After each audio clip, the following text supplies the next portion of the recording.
Hello. Article 15 क्या कहता है? क्या कहता है बेटा?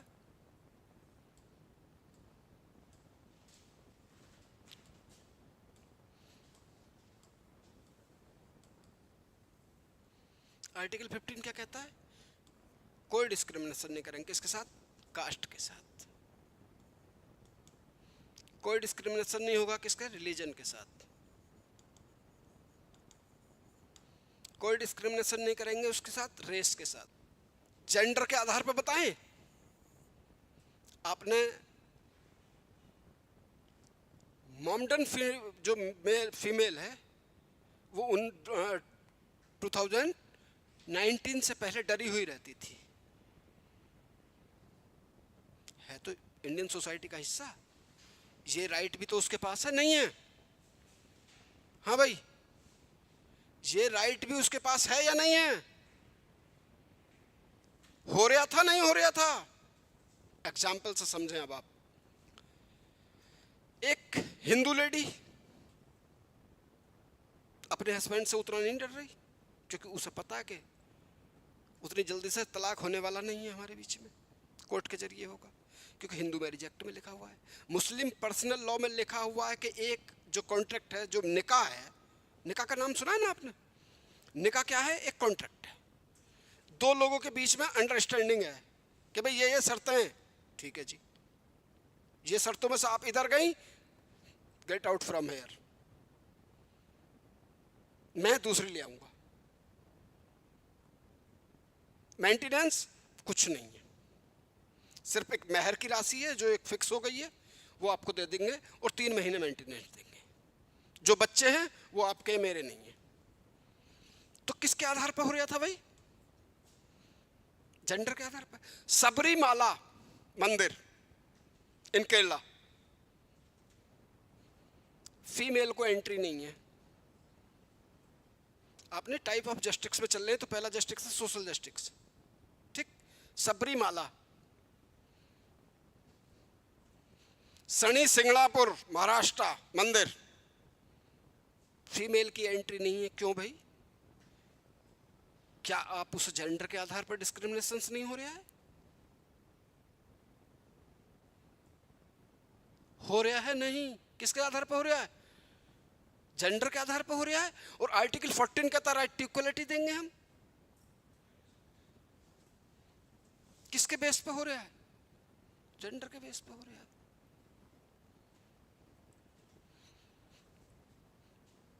बात समझ में आ रही है? क्यों नहीं जाने दे रहे आप मंदिर में? मंदिर में क्यों नहीं जाने दे रहे लेडी को? नहीं नहीं, मंदिर में हिंदू लेडी क्यों नहीं जा रही पूजा करने के लिए? हाँ, क्यों नहीं जाने दे रहे हम? कोई बताए? मंदिर में पूजा करने में क्या भगवान जी भी ये बात जानते हैं कि आप लेडी हैं और ये जेंट्स है? मैं इनकी सुनूंगा, इनकी नहीं सुनूंगा? हैं? सिर्फ एक बेस,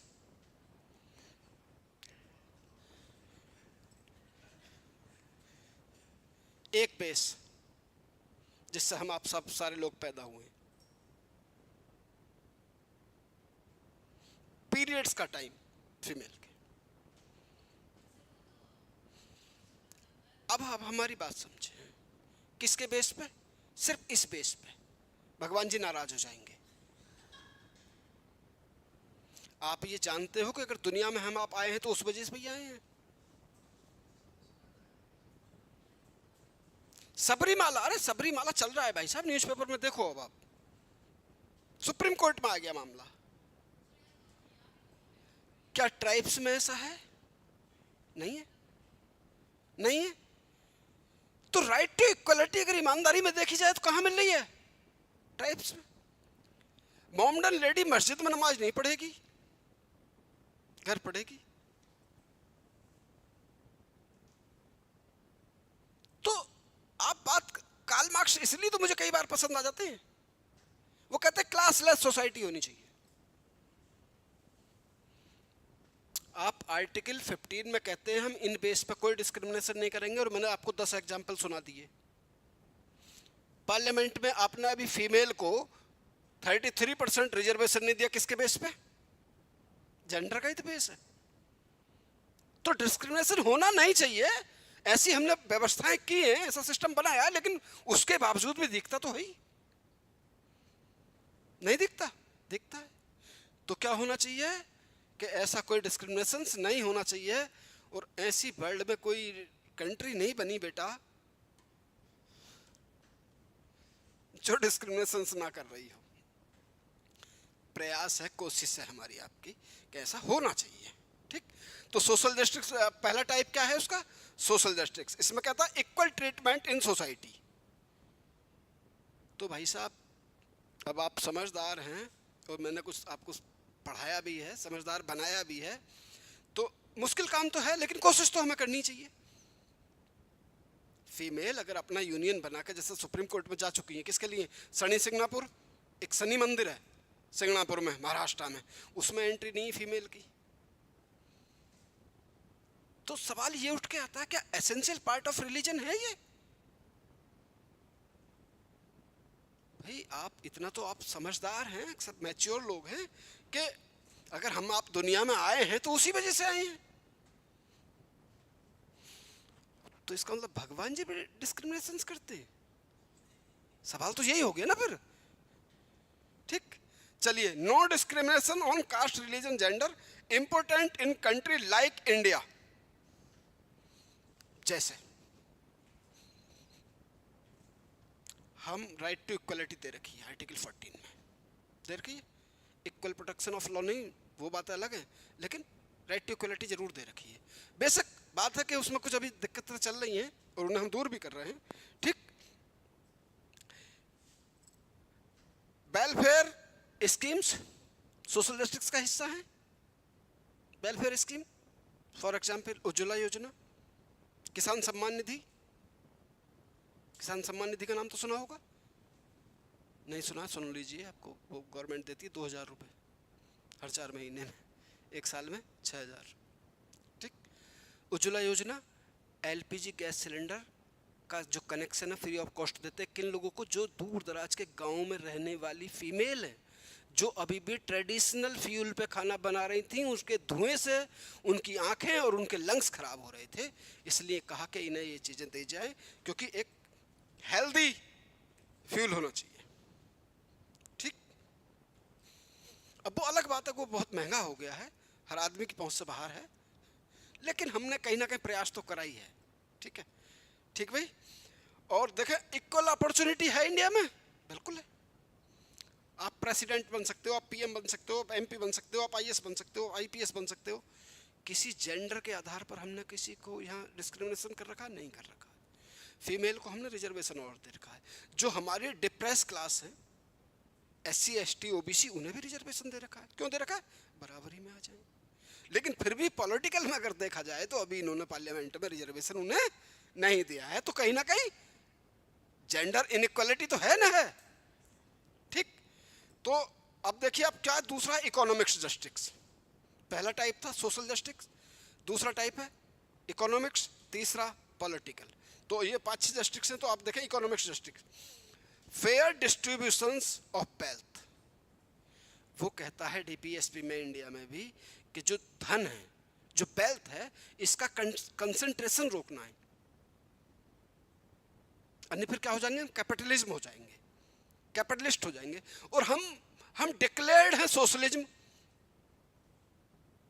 डिक्लेयर कैसे हम? सोशलिज्म लिखा है ना, प्रियम्बल में क्या लिखा है? सोशलिस्ट लिखा है ना। प्रियम्बल आप देखेंगे, तो प्रियम्बल जब पढ़ाएंगे तो उसमें और क्लियर हो जाएंगे। तो हम क्या चाहते हैं कि सोसाइटी कैसी होनी, इकोनॉमिकल जस्टिस कैसा होना चाहिए, वेल्थ का जो है डिस्ट्रीब्यूशन कैसा होना चाहिए, इक्वल होना चाहिए, यानी कि वो कहीं भी एक जगह इकट्ठी ना हो जाए। एग्जाम्पल आप देखेंगे कि अभी कुछ जगह जब ईडी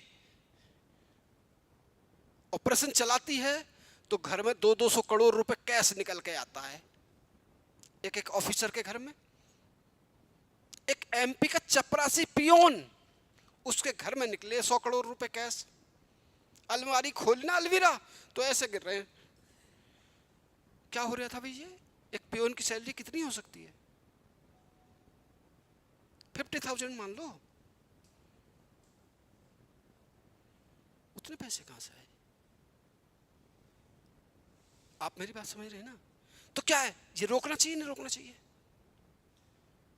आप एक ऑफिसर बन रहे हैं, उस गरीब आदमी से पैसा ले रहे हैं जो बेचारा किसी तरीके से लाया है पैसे को,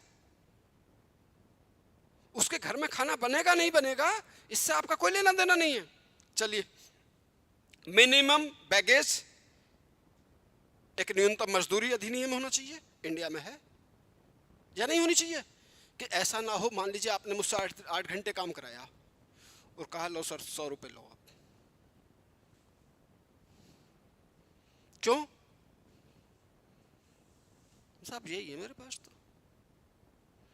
तो एक मिनिमम पैकेज होना चाहिए आदमी के पास। गवर्नमेंट की पॉलिसी हो कि कम से कम 8 घंटे में आदमी को 500 रुपये मिलेंगे ही मिलेंगे।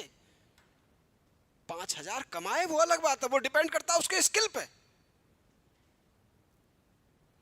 तो मिनिमम पैकेज होना चाहिए, न्यूनतम मजदूरी अधिनियम होना चाहिए, तब आदमी को एक तो उससे बचेगा वो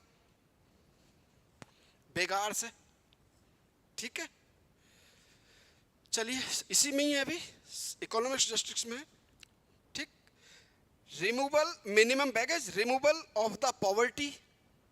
जैसे पॉवर्टी को हटाने के लिए इंडियन गवर्नमेंट ने कौन कौन सी स्कीम चला रखी है? 151 चला रखी हैं, सैकड़ों चला रखी हैं। जैसे गरीब आदमी को हम क्या देते हैं? फूड सिक्योरिटी एक्ट देते हैं। फूड सिक्योरिटी जान रहे हैं? 5 kg अनाज पर हेड मिलेगा एक फैमिली को, पर मंथ मिलेगा, फ्री ऑफ कॉस्ट मिलेगा। 3 kg rice and 2 kg wheat. क्या है ये?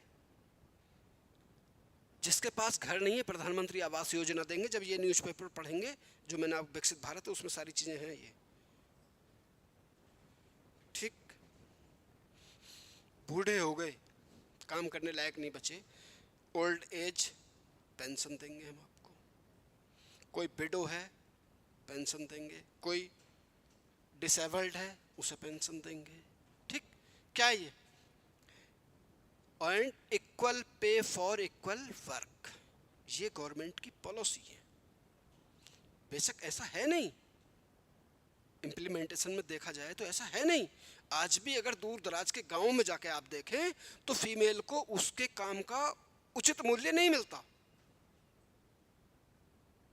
आज भी 8 घंटे काम कर रही है, एक पुरुष को आदमी जो है मेल को दे रहा है 500 रुपए, उसे 200-300 रुपए दे रहा है। तो पॉलिसी तो हमने बना रखी है, लेकिन फिर भी तो आप ये पहले बात समझ गए पूरी तरीके से कि जो टाइप ऑफ जस्टिस है, सोशल जस्टिस समझ गए आप पूरी तरीके से। हमने कॉन्स्टिट्यूशनल प्रोविजन कर रखे हैं। इकोनॉमिक्स जस्टिस में वेल्थ का कंसंट्रेशन रोकना है, equal pay for equal work करना है, सभी के साथ होना चाहिए, और रिमूवल ऑफ पॉवर्टी होनी चाहिए, गरीबी उन्मूलन कार्यक्रम चलने चाहिए, प्रधानमंत्री आवास योजना, सारी चीजें होनी चाहिए। अब देखिए पॉलिटिकल जस्टिस क्या है भाई? पॉलिटिकल जस्टिस में अभी अगर हम कह दें कि वोट सिर्फ और सिर्फ मेल डालेंगे, फीमेल नहीं डालेंगी, तो ये इक्वलिटी कहाँ हुई? या हुई? वोटिंग राइट हमने कहा भाई सब लोग डालेंगे, किसी भी जाति धर्म का हो, शर्त यह है कि उसकी एज कितनी होनी चाहिए? 18। इससे नीचे वाले को वोट नहीं डालने। अब कहने लगे एक 6 वर्ष का बच्चा कि मैं भी वोट डाल के आऊंगा, तो हम उसे नहीं डालने देंगे, ठीक। तो पॉलिटिकल जस्टिस तब हो सकता है जब इक्वल पॉलिटिकल राइट होने चाहिए सबके पास। राष्ट्रपति का इलेक्शन आप भी लड़ो, मैं भी लड़ूं, कोई और भी लड़े, पीएम आप बनो, मैं बनूं, कोई और बने। इंडिया में फीमेल पीएम कितनी बनी है आज तक? तो आपको लगता नहीं अनइक्वलिटी है ये? काश अगर पार्लियामेंट में इन्हें 33% रिजर्वेशन होता तो शायद एक दो और भी बन सकती थी।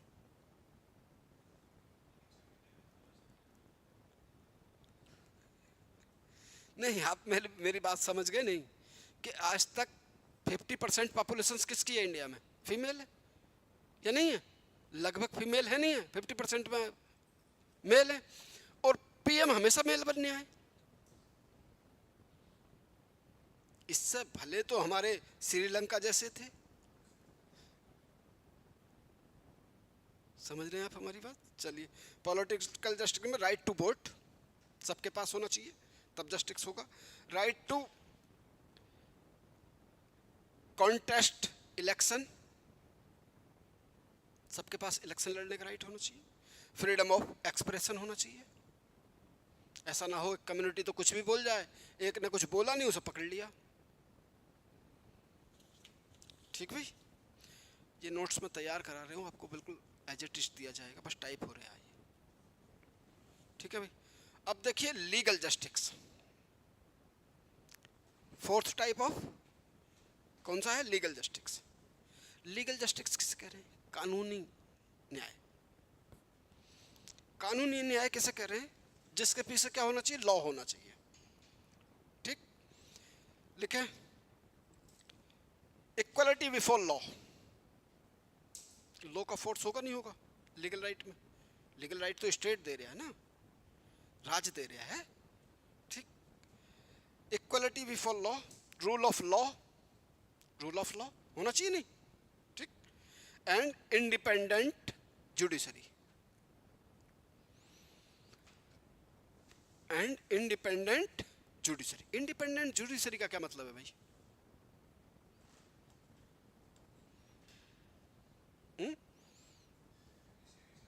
हाँ हाँ हाँ, बताएं। इंटरफेयर हो,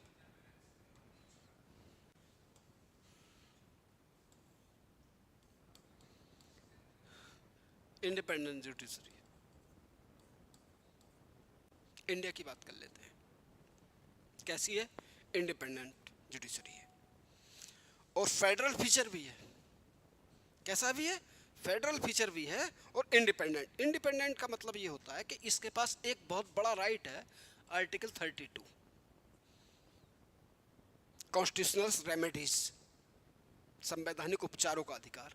इसी में एक अधिकार उसका बनता है, सॉरी यार,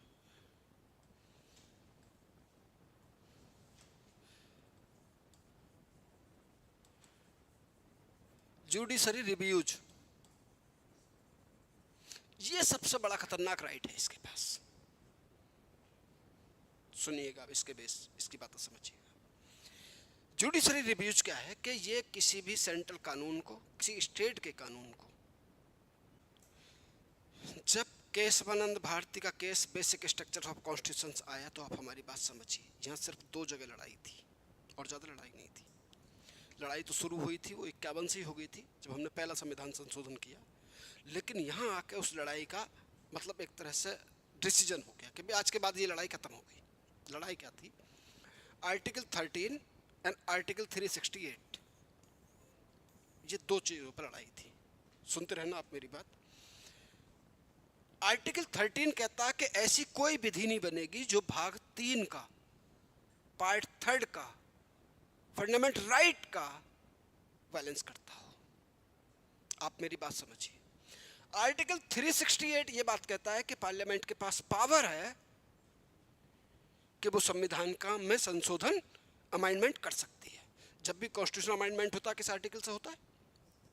ये क्या कहता है कि ऐसी कोई विधि नहीं बनेगी, ऐसा कोई लॉ नहीं बनेगा, ऐसा कोई रूल नहीं बनेगा, ऐसा कोई ऑर्डिनेंस नहीं निकलेगा, कोई रेगुलेशंस नहीं निकलेगा, कोई ऑर्डर नहीं निकलेगा जो इस भाग को कम करता हो, इस पार्ट को कम करता हो। मतलब फंडामेंटल राइट को विधि के द्वारा भी आप कम नहीं कर सकते। अब आप समझिएगा ये कॉन्सेप्ट। अब इंदिरा गांधी जी की सरकार थी,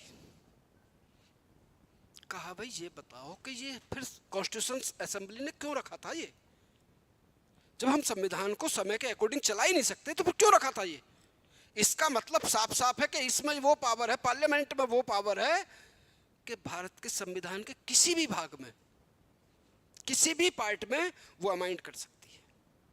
लड़ाई बस यहां थी। इसलिए उन्होंने एक 24वां संविधान संशोधन 1971 में करा और वहां ये बात लिखवा दी इसके 4th क्लॉज में कि इसके द्वारा किया गया कोई भी अमेंडमेंट इस ग्राउंड पर वायलेंस नहीं होगा कि वो भाग 3 का वायलेंस करता है। मतलब इसने विधि बना दी तो वो इसे भी अमेंडमेंट कर सकती है, यानी कि फंडामेंटल राइट को भी कम कर सकती है। वही 24 अप्रैल 1973 को केशवानंद, जो केरला के मठाधीश थे, वहाँ पहुँचे तो सुप्रीम कोर्ट की 5 न्यायाधीशों की 11 न्यायाधीश बैठे, कॉन्स्टिट्यूशनल बेंच बैठी, और 9-11 से ये डिसीजन हुआ कि बात बिल्कुल सही है, सरकार के पास ये राइट है कि वो संविधान के किसी भी भाग में संशोधन कर सकती है, यानी कि फंडामेंटल राइट में भी संशोधन कर सकती है। लेकिन बोले लेकिन क्या है, लेकिन एक बेसिक स्ट्रक्चर होता है, एक मूल भावना होती है किसी चीज़ की, और जो संविधान की मूल भावना है वो उसका बेसिक स्ट्रक्चर है, उसमें संशोधन नहीं कर सकती। बोले ये कहाँ लिखा है? लिखा नहीं है, ये समझने वाली बात है। यहाँ से आया बेसिक स्ट्रक्चर। तो बोले ये क्या है? बोले सेकुलर फंडामेंटल राइट, प्रेसिडेंट का इलेक्शन करा लेना, ठीक है। क्या है ये? बेसिक स्ट्रक्चर्स हैं। पार्लियामेंट को बेसिक पावर है, वो किसी भी भाग में संशोधन कर सकती है, लेकिन उसके मूल भावना के साथ कोई छेड़छाड़ नहीं कर सकती है। इसे कहते हैं बीएससी, ठीक। तो इसके पास ये कौन सी पावर है? जुडिशरी रिव्यू की।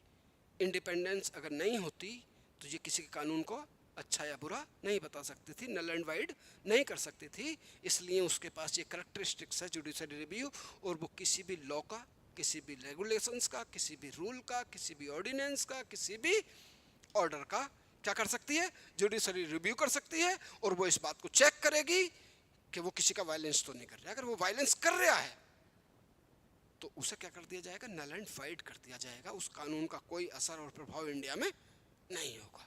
प्लस अगर मान लीजिए एक ये कानून मैंने बनाया, इसमें 10 क्लॉज है, उसने पूरा संविधान, पूरा कानून पढ़ा, और पढ़ने के बाद लगा कि ये 3 जो हैं ये वायलेंस कर रहे हैं, तो वो इन 3 को हटा देगा, बाकी कानून ठीक है। इसे कहते हैं कि उस सीमा तक, टू द एक्सटेंट, जिस सीमा तक वो संविधान के किसी भाग का वायलेंस करता हो या फिर फंडामेंटल राइट का वायलेंस करता हो, उस सीमा तक नल एंड वाइड कर दिया जाएगा, जिस सीमा तक वो वायलेंस करता है, ठीक। ये किसके जरिए उन्होंने? और हाँ, जुडिशरी रिव्यू भी बेसिक स्ट्रक्चर का हिस्सा बताया उसने, यही बताया केशवानंद में। तो इंडिपेंडेंस अगर जुडिशरी है तो उस पर एक आरोप ये तो लगता ही है कि ये जबरदस्ती एक्टिविटीज में कर रही है। आप हमारी बात समझ रहे हैं? तो क्या है, पॉलिटिकल जस्टिस में क्या होना चाहिए? एक वो लीगल जस्टिस में इंडिपेंडेंस जुडिशरी होनी चाहिए, ठीक। In India article 14 ensure equality before law, ensure करता है। आर्टिकल 14 क्या कहता है? कि इक्वलिटी बिफोर लॉ। अब ऑर्डिनेंस देखिए, ये है आर्टिकल 123 123। इसमें यह प्रोविजन है कि कभी पार्लियामेंट का कोई हाउस सेशन में ना हो। समझिएगा मेरी एक एक शब्द को। मैंने कहा कॉन्स्टिट्यूशन शब्दों का खेल है, और यही आप एग्जामिनर को फंसा सकते हैं शब्दों में। अगर आपको लिखना अच्छा आता, अपनी बातें समझानी सही करके आती हैं, तो एग्जामिनर भी आपकी बातों में फंस जाएगा, नंबर अच्छे दे जाएगा। कभी पार्लियामेंट का कोई भी हाउस सेशन में ना हो, पहली शर्त। अगर सेशन में है तो ऑर्डिनेंस नहीं आएगा। कोई भी हाउस सेशन में नहीं है, और किसी स्टेट में या भारत में, इंडिया में ऐसी सिचुएशन जनरेट हो गई कि हमें एक नए कानून की जरूरत है। कैसे कानून की? जो चल रहे हैं उनसे काम नहीं चल रहा, एक नए कानून की जरूरत है। और अगर पार्लियामेंट का सेशन हम बुलाते हैं तो उसमें लगने वाले समय को बर्दाश्त नहीं कर पाएंगे हम। इसलिए राष्ट्रपति एक ऑर्डिनेंस इशू करेगा जिसका असर और प्रभाव वही होगा जैसे कि पार्लियामेंट के द्वारा पास कानून का। कंडीशन समझ गए? बस इसमें क्या है कि ये मैक्सिमम 6 वीक इंप्लीमेंटेशन दिया जा सकता है। जैसे ही सेशन आएगा पार्लियामेंट के किसी भी हाउस का, वो इसे पास करेगा, और पास कर देगा तो ये कानून बन जाएगा, अन्यथा ये खत्म हो जाएगा टेम्परेरी, उस सिचुएशन को हैंडल करने के लिए। जो सिचुएशन जनरेट थी। जो सामान्य कानून थे उनके जरिए नहीं हो रहा था, लेकिन चाहे चलिए आप हमारी पूरी बात समझ गए हैं। पॉलिटिकल जस्टिस कैसा होगा? जब सबके पास वोटिंग राइट होगा, सबको इलेक्शन लड़ने का राइट होना चाहिए, और कैसी होनी चाहिए? जुडिशरी कैसी होनी चाहिए? इंडिपेंडेंट होनी चाहिए। और इसका एग्जाम्पल क्या है? आर्टिकल 14 क्या कहता है? इक्वलिटी बिफोर लॉ की बात करता है। समझ गए आप? तो इक्वलिटी बिफोर लॉ। चलिए नेक्स्ट क्या है? नेक्स्ट है हमारे पास डिस्ट्रीब्यूटिव जस्टिस।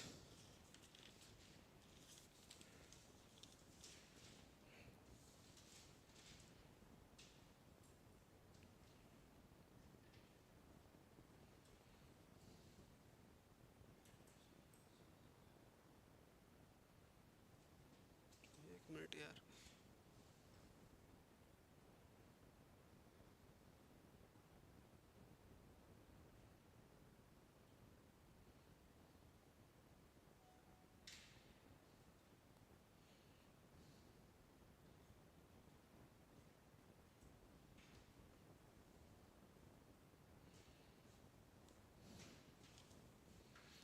लिखो कंसर्न विद फेयर डिस्ट्रीब्यूशन। कैसा होना चाहिए? फेयर डिस्ट्रीब्यूशन किसका होना चाहिए?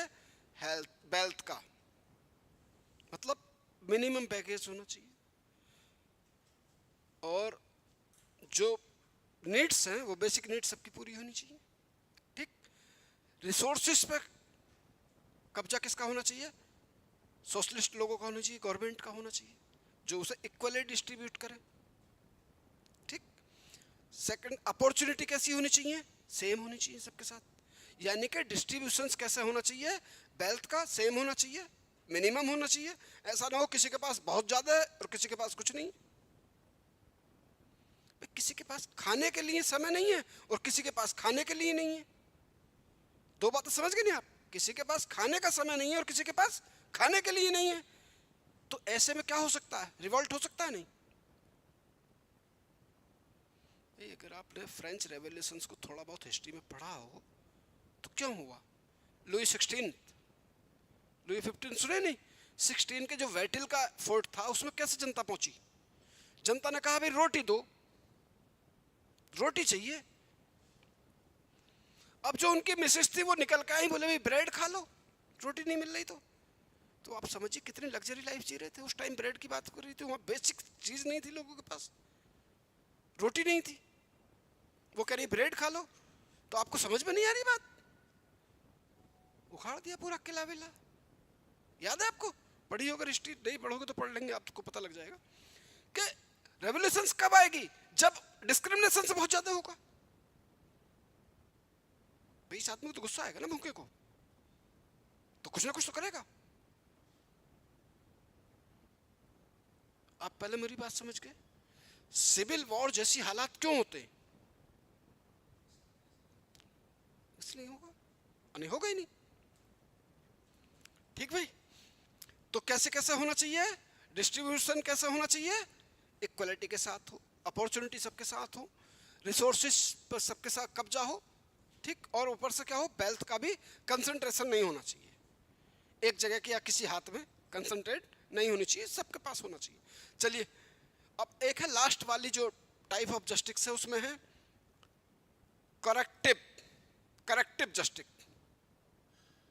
करेक्टिव जस्टिस वो कहते हैं कि भाई देखिए जो पनिशमेंट है वो कैसे होने चाहिए? सेम होने चाहिए।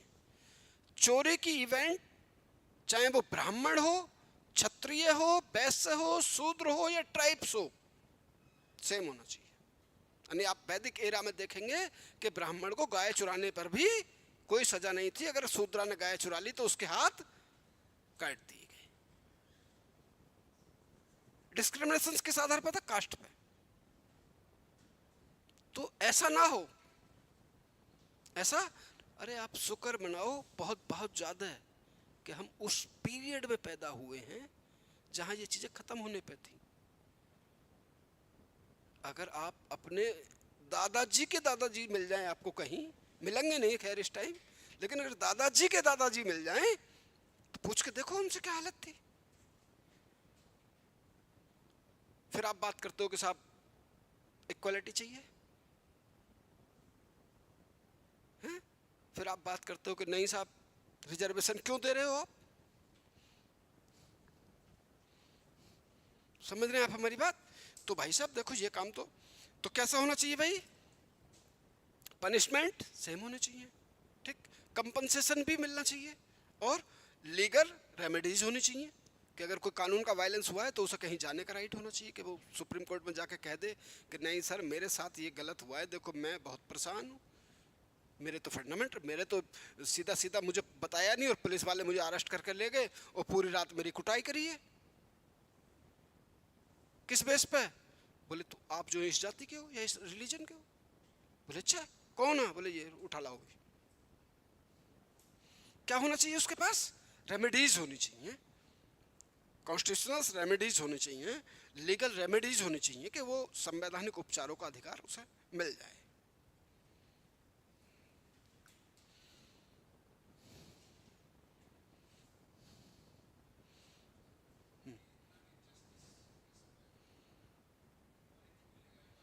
बिल्कुल, ये बिना बिना इक्वलिटी के तो जस्टिस है ही नहीं। बिना इक्वलिटी के जस्टिस बिल्कुल नहीं है। जस्टिस तभी मिलेगा जब क्या होगी? इक्वलिटी होगी। अब देखिए भाई, इंडियन कॉन्स्टिट्यूशन एंड जस्टिस में आ जाते हैं दोस्तों। इंडियन कॉन्स्टिट्यूशन एंड जस्टिस की बात करते हैं तो मैंने आपको बताया है कि प्रियम्बल अगर आप देखेंगे तो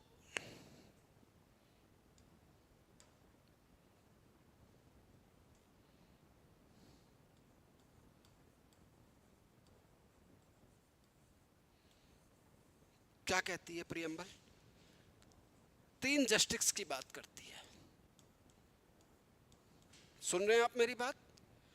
अभी तक हम रॉल्स के जस्टिस की बात कर रहे थे, प्लेटो की कर रहे थे, रूसो की कर रहे थे कि ऐसे क्लासलेस, मार्क्सवादियों की भी कर रहे थे। लेकिन अब जब हम इंडियन में आकर देखते हैं तो इंडियन कॉन्स्टिट्यूशन में जस्टिस कहाँ कहाँ है ये हमें ढूंढना पड़ेगा। एक्चुअल में correcting wrong action through punishment, नहीं नहीं, ये तो इसके टाइप है ना। ये क्या है? टाइप ऑफ जस्टिस है, इतने इतने टाइप के। इसमें रूसो बूसो भी है, एक दो और भी हैं जिन्होंने कही है इस बात को। बेंथम में शायद नहीं। कौन कौन सा बताया आपने? जॉन रॉल्स की जो स्पेशली है वो मैं आपको बता रहा हूँ, इसमें है। जॉन रॉल्स ने कही है कि जस्टिस इज फेयरनेस, ठीक। उसने 2 प्रिंसिपल जस्टिस के दिए। पहला, equal basic liberty for all, ठीक। Second, social economical inequality are allowed. Social economical inequality are allowed only if they benefit the poorest. गरीब गरीब आदमी को अगर हमने कुछ रिजर्वेशन या सोशल इक्वालिटी लाने के लिए अगर उसे हमने कुछ रिजर्वेशन दिया है या कुछ ऐसे चीज़ें दी हैं तो वो अनइक्वालिटी नहीं होगी, ठीक। कार्ल मार्क्स ने ये सब 2 ही बातें कही हैं। उसको क्रिटिसाइज करेंगे, कार्ल मार्क्स को भी करेंगे, रूसो को भी करेंगे, रॉल्स को भी करेंगे, प्लेटो को भी करेंगे। हर आदमी के जस्टिस की क्रिटिसाइज किया जाएगा।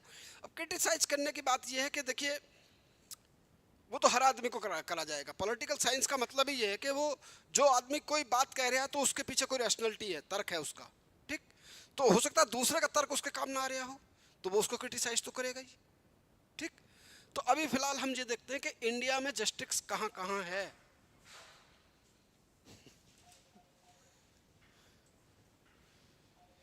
इंडिया में जस्टिस कहाँ कहाँ है भाई? पहला देखेंगे प्रियम्बल में है। कितने जस्टिस की बात करता है वो? सोशल 3 जस्टिस की बात करता है, इकोनॉमिकल एंड पॉलिटिकल। देख रहे हैं आपको?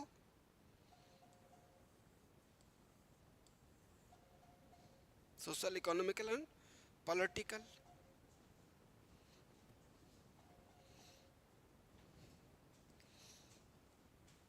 सबके साथ, ठीक। कुछ आर्टिकल जैसे कि फंडामेंटल राइट, दूसरा सेक्शन कहाँ देखेंगे हम? दूसरा सेक्शन कहाँ देखेंगे भाई?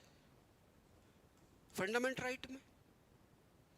पहला कहाँ? प्रियम्बल में देखा हमने। कितने जस्टिस की बात की गई है? 3 जस्टिस की, सोशल, इकोनॉमिकल एंड पॉलिटिकल। इसका मतलब मैंने आपको बता ही दिया है। दूसरा जो सेक्शन है वो क्या है? Fundament right. तो फंडामेंट राइट में स्पेशली आर्टिकल 14, 15, 16 करते हैं जस्टिस की बात। ये क्या कहता है? Equality before law and equal protection of law. Equality before law, कानून के सामने सभी समान हैं। क्या कह रहा है ये? डिस्क्रिमिनेशन नहीं करेंगे, no discrimination on caste, religion, gender, race and place of birth. क्या नहीं करेंगे? इक्वलिटी दिख रही है आपको, जस्टिस होता हुआ दिख रहा है। फिर भी मैंने आपको एग्जाम्पल तो दिए ही हैं कि कहीं ना कहीं आज भी जेंडर के बेस पर कई जगह ऐसा क्या हो रहा है? डिस्क्रिमिनेशन है। जैसे सनी सिंगापुर, सबरीमाला, फीमेल का एक हाजी अली की दरगाह है, ये मुंबई, हाजी अली दरगाह है। दरगाह जानते हो ना, है नहीं? इंडिया के हर आदमी को ये बात तो पता ही है कि मंदिर किसे कहते हैं, मस्जिद किसे कहते हैं, दरगाह किसे कहते हैं, है नहीं? वहां लेडी नहीं जा सकती। यस, स्पेशली हाजी अली, समझ रहे हैं आप? अब लेडियों ने कहा भी क्यों नहीं जा सकते हम? बोले नहीं। तो हमने कहा कि क्या भगवान जी भी डिस्क्रिमिनेशन करते हैं क्या? सवाल ये उठ के आता है ना। तो इनके आर्टिकल 16 क्या कहता है? हाँ भाई, आर्टिकल 16 क्या कहता है? Right to opportunity. कौन सी अपॉर्चुनिटी? चाहे गवर्नमेंट जॉब हो, चाहे पॉलिटिकल कोई मामला हो, चाहे गांव की सरपंची हो, चाहे कुछ भी हो, कोई भी इलेक्शन लड़ सकता है, उसकी कंडीशंस पूरा कर रहा हो तो मिलता है। दूसरी जगह जस्टिस मिलता है आपको। पहली जगह कहाँ मिलता है? प्रियम्बल में। दूसरी जगह मिलता है आपको एफआर में। और तीसरी जगह जाके देखते हैं तो कहाँ मिलता है? डीपी एसपी में, article 39, equal pay for equal work. Equal pay for equal work मिलता है। हाँ भाई, equal pay for equal work. लेकिन उसके आधार पर भी मैंने आपको कई जगह बताई कि डिस्क्रिमिनेशन है भी या नहीं है। भाई आपने देखा होगा पहले आर्मी में, डिफेंस में फीमेल नहीं जाती थी, गर्ल्स के लिए जॉब नहीं थी, तो आप डिस्क्रिमिनेशन नहीं कर रहे थे? डिस्क्रिमिनेशन नहीं हो रहा था भाई। आर्मी आपने देखा होगा कुछ एक दो जगह और थी, वहां फीमेल नहीं जा सकती थी। पायलट कोई ऐसी जगह बची है? ये कौन था? ये आर्टिकल 14 एंड 15 था ये। नहीं, लोग नहीं जाने देते इन्हें। ये जाने देते? नहीं जाने देते, क्योंकि उनके अपने एक्सक्यूज होते। लेकिन संविधान कहता है भाई ये तो एक्सक्यूज है नहीं। Article 16 equal right to opportunity की बात करता है गवर्नमेंट जॉब में। लेकिन हमने फिर भी कुछ रिजर्वेशन तो दिए हैं। क्यों दिए? रूल्स यही बात तो कहते हैं कि अगर इनइक्वालिटी है सोशल या इकोनॉमिकल, तो क्या है, किसके लिए है वो?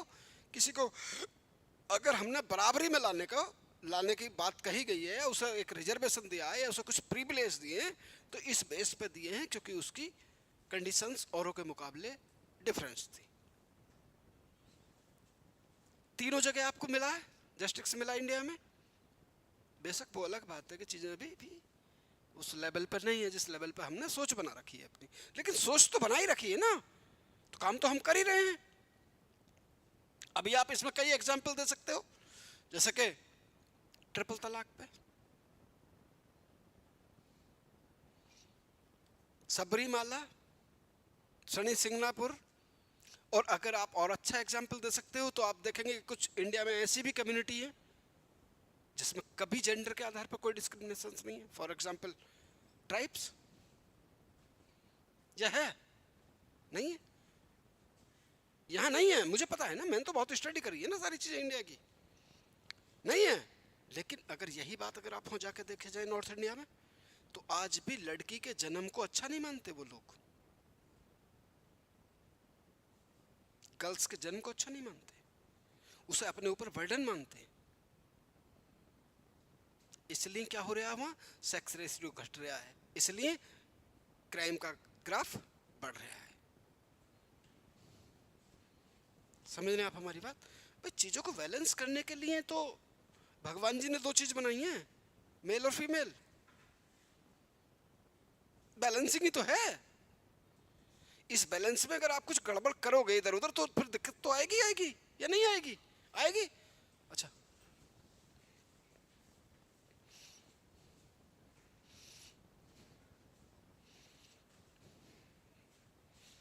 नोट्स नोट्स मैं आपको दे दूंगा, ठीक है? नोट्स तो मैं टाइप करा रहा हूँ। चलिए बेटा नेक्स्ट देखते हैं, theory of justice.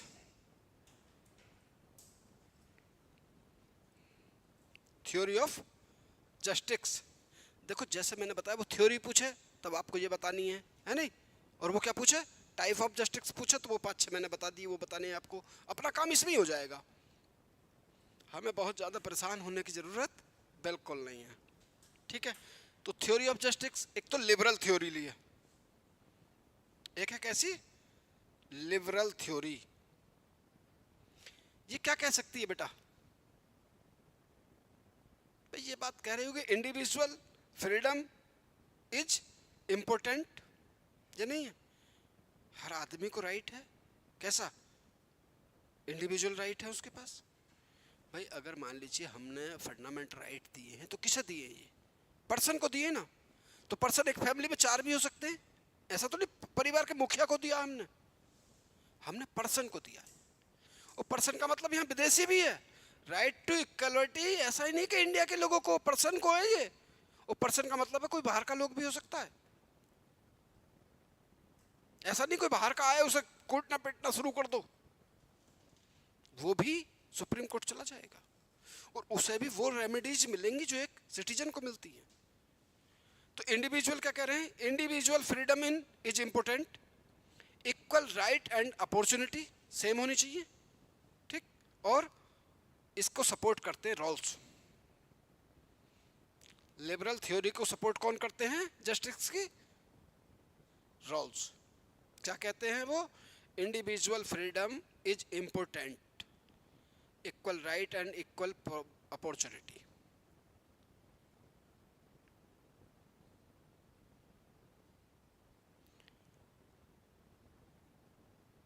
Equal right and equal opportunity.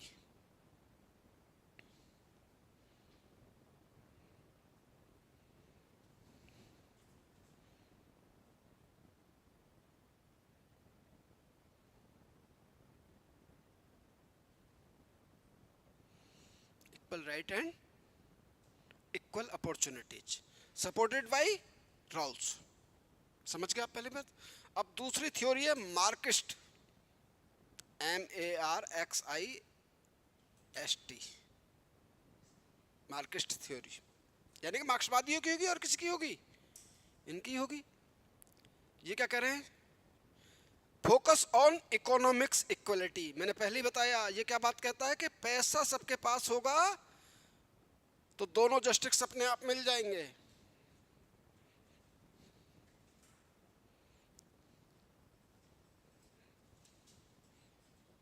Focus on economics equality.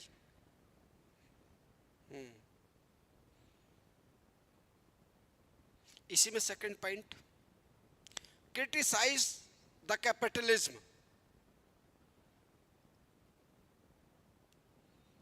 Criticise the capitalism.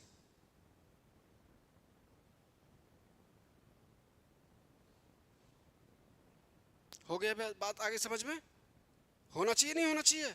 ये क्या बात कहता है, कार्ल मार्क्स क्या कहता है कार्ल मार्क्स एक ही बात कहता है कि भाई देखो, इकोनॉमिकल इक्वलिटी अगर आ गई तो पॉलिटिकल एंड सोशल जस्टिस अपने आप हो जाएगा। उसको, उसमें आपको कुछ भी कंट्रीब्यूशन नहीं करना है। पैसा आया तो सोशल एंड पॉलिटिकल स्टेटस अपने आप चेंज हो जाता है आदमी का, चाहे वो इंडिया की कोई सोसाइटी हो या इंडिया के बाहर की कोई भी सोसाइटी हो। जिसके पास ये है वो कहीं कमजोर नहीं है। ठीक भाई, चलिए इसमें लिखना एक थर्ड पॉइंट लिखो। Justice means evolution of the class system. Evolution of class system. अच्छा एक बात बताओ, आपकी अपनी खुद की कोई लैंग्वेज तो होगी? हाँ, इसलिए कॉमन हम हिंदी में पढ़ा देते हैं और इंग्लिश में पढ़ा देते हैं। तो justice means evolution of the class system. क्या कह रहे हैं कार्ल मार्क्स? यही बात तो कह रहे हैं कि इकोनॉमिकल अगर जस्टिस हो जाए, सबके पास बराबरी हो जाए, तो पॉलिटिकल और सोशल जस्टिस अपने आप हो जाएगा। इसमें आपको कोई कंट्रीब्यूशन नहीं करना है। ठीक भाई, अब लिखें आप फेमिनिस्ट। FEMINIST। फेमिनिस्ट का मतलब क्या है? नारीवादी। Feminist theory.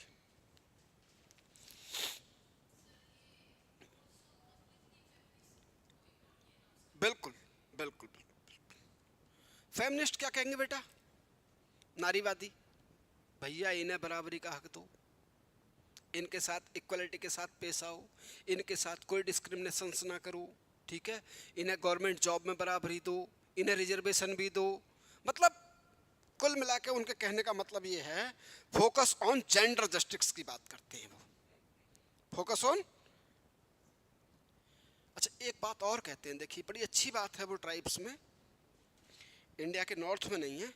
आपने सुना पेट्रियार्की है नहीं? घर का मुखिया मेल ही होगा, लेकिन ट्राइब्स में घर का मुखिया फीमेल होगा। आप समझ गए?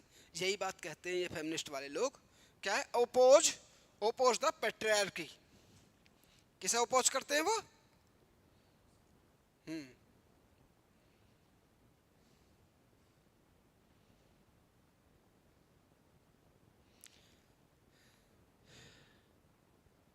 ट्राइब्स में ये बात है नहीं, माता जी होती हैं घर की मुखिया, पापा जी उतने नहीं होते हैं। और नॉर्थ इंडिया में जाओ तो पापा जी होते हैं। कभी मैं यूसीसी पढ़ाऊंगा ना आपको, यूनिफॉर्म सिविल कोड, तब पढ़े, बहुत प्यार से समझाऊंगा। ठीक है, उसमें यही बात तो कही गई है कि इतनी डाइवर्सिटी इंडिया में है, इतनी वर्ल्ड में कहीं नहीं है। कहीं माताजी को मुखिया मान रहे हैं, कहीं पिताजी को मान रहे हैं। एक लेडी वाइट कपड़ों में विधवा है, एक लेडी वाइट कपड़ों में शादी कर रही है। पीके अगर मूवी देखी हो तो समझ रहे हैं आप मेरी बात? उसके बावजूद भी बड़े प्यार से रहते हैं हम लोग। छोटी मोटी बातों को छोड़ दिया जाए तो वो तो परिवार है, कहीं भी हो। कहते नहीं चार बर्तन है तो खटक ही जाएंगे। ठीक, लेकिन उसके बावजूद चलिए, demand equal right for women. Demand equal right for women. काहे की डिमांड करते हैं ये? इक्वल राइट की।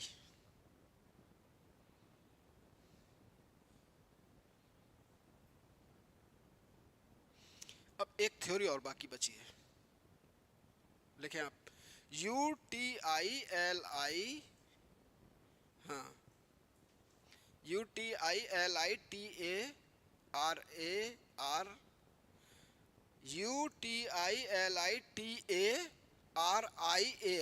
क्या हो गया? ये क्या कह रहे हैं, इनकी और सुन लो। इसके सपोर्टर हैं बेंथम। कौन है? बेंथम एंड JS मिल, दोनों। बेंथम एंड JS मिल।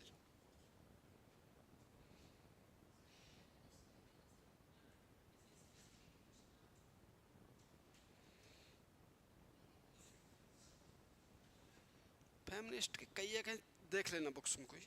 चलिए, ये क्या कह रहे हैं, ग्रेटेस्ट हैप्पीनेस, ये कह रहे हैं greatest happiness of the greatest number, greatest happiness of the greatest number.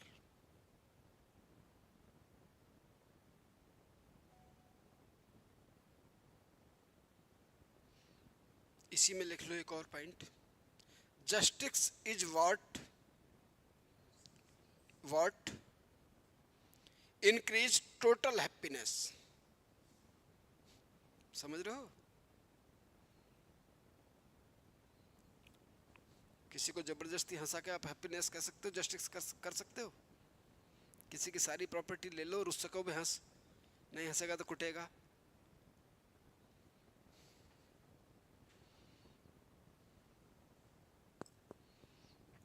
एक ट्राइब्स में जो मैंने चीज़ें पढ़ी है, एक और मुझे बहुत समझ में आई है।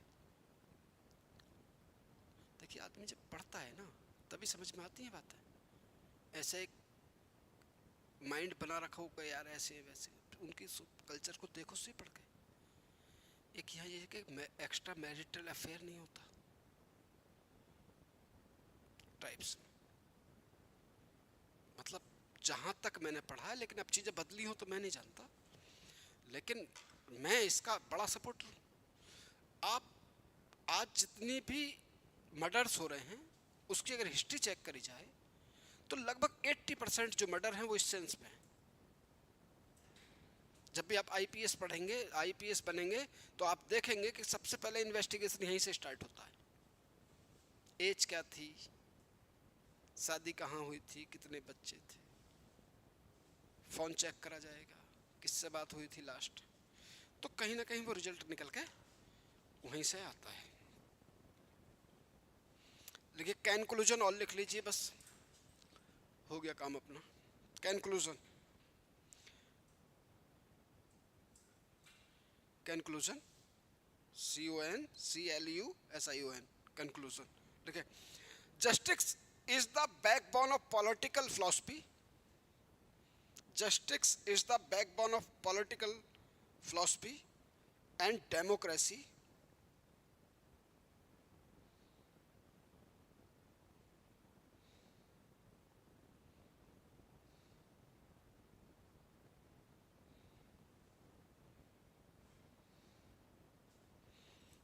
without justice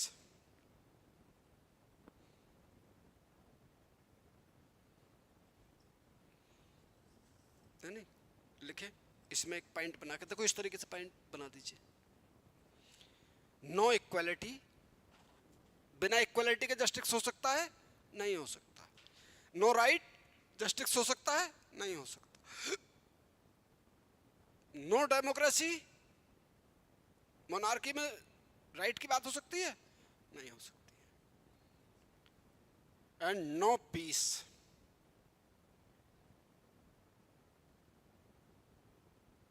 ठीक भाई।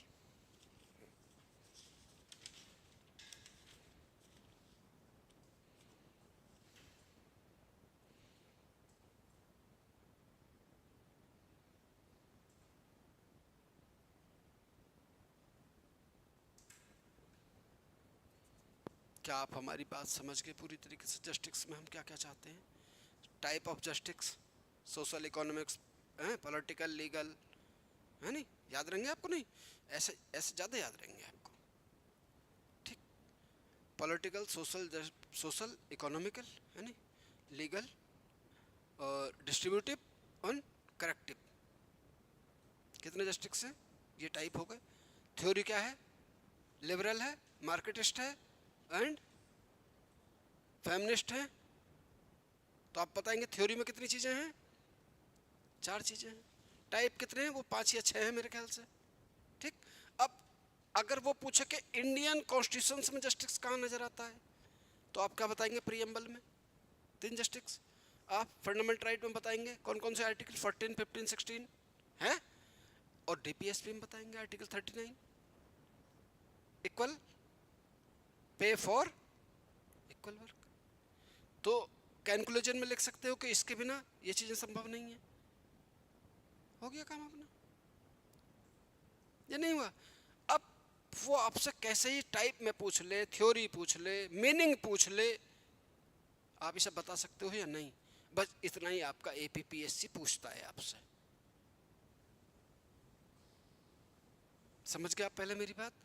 और बाकी एक एनसीईआरटी आप रख ही रहे हैं, अपना काम हो जाएगा, नोट्स आपका ये तैयार हो गया। ठीक, अंडरस्टैंडिंग मैं कोशिश कर ही रहा हूँ डेवलप करने की आपकी, है नहीं? लिंक जोड़ जोड़ के बताता हूँ, कभी कहीं से कभी कहीं से, है नहीं, एग्जाम्पल दे दे के। तो इससे आपको एक ये बेनिफिट हो गया कि कम से कम पीएसआईआर में आप अच्छे मार्क्स ले लोगे, है नहीं? और ऑप्शनल अपने आप में मायने रखता है। पूछो कैसे, सुनी कैसे? वो इसलिए क्योंकि ये 500 मार्क्स का होता है टोटल, और जीएस कितने का? 4 पेपर। जीएस में कोई भी आपके साथ डिस्क्रिमिनेशंस नहीं हो सकता, किसी के साथ भी। जीएस है 1000 का, पेपर है 4, है नहीं? GS first, second, third and fourth. ठीक, ऑप्शनल सबके अलग अलग होंगे, लेकिन टोटल मार्क्स 500 ही होंगे, है नहीं? आपने अगर अच्छा लिख दिया, मान ली और सब्जेक्टों को मिले इनमें से 250, और आपने अच्छा करके अगर ये 275 कर लिए, तो आपको पता रैंक कहाँ आ जाएगी आपकी? फर्स्ट पे आ जाएगी। समझ रहे हो आप? सेकंड, टॉप 10 में आप आ जाएंगे। ठीक, यहाँ सबके पास जो जितनी मेहनत करेगा इतने मार्क्स लाएगा। ठीक, तो सेकंड पेपर जीएस का और पॉलिटिकल साइंस, इसमें तो अपनी गारंटी है आपको बढ़िया मार्क्स दिलवाने की। ये तो हम इसके तो बाकी रियल में गुरु हैं। जब पॉलिटी स्टार्ट करेंगे तो आपको लगेगा कि गुरु हैं असली वाले। अभी आपने देखा ना, कहीं से कहीं भी जोड़ देता हूँ मैं चीज़ों को। ठीक, सारे आर्टिकल कहीं ना कहीं मेरे दिमाग में रहते हैं। तो इन बातों का ध्यान रखते हुए आपसे ये एक रिक्वेस्ट है कि एक न्यूज़पेपर प्लस ये वाली एनसीईआरटी और मेरा नोट्स मोर देन सफिशिएंट। बहुत ज़्यादा उलझने की, इधर उधर पढ़ने की, ज्ञान लेने की ज़रूरत नहीं है। ज्ञान चाहिए तो पहले सिलेक्शन ले लो, उसके बाद बैठ कर पढ़ेंगे आराम से। समझ गए नहीं? और ऐसा मत करना कि फुर्सत तो मुझे भी थी देश के लिए, फुर्सत तो मुझे भी थी देश के लिए, लेकिन पेट भर गया तो नींद आ गई। तो इस देश के लिए भी कुछ करना है। ऐसा ना हो कि पावर आ गई, आराम से खाओ पियो, भाड़ में जाए दुनिया। इसलिए ऑफिसर नहीं बनाते, इसलिए इतना नहीं पढ़ाते हम आप लोगों को कि आप चीज़ समझो। जैसे कि मैंने एग्जांपल देता हूँ कि ट्राइब्स की कुछ बातें मुझे पसंद है। क्यों? क्योंकि मैंने उनके बारे में स्टडी कर रखा है, पढ़ रखा है। अब चीज़ें भाई ऐसा एक्सेप्शनली कहीं तो कुछ तो हो ही सकता है, क्यों नहीं हो सकता? अब ऐसा थोड़ी कि इधर नॉर्थ इंडिया में ट्राइब्स को छोड़कर कहीं और जाए तो सब लोग एक्स्ट्रा मैरिटल अफेयर करके ही बैठे हुए हैं, ऐसा कोई फिक्स थोड़ी है। और हरियाणा में तो और बवाल है, बहुत बवाल है। चलिए, खाप पंचायतें हैं, अगर ठीक है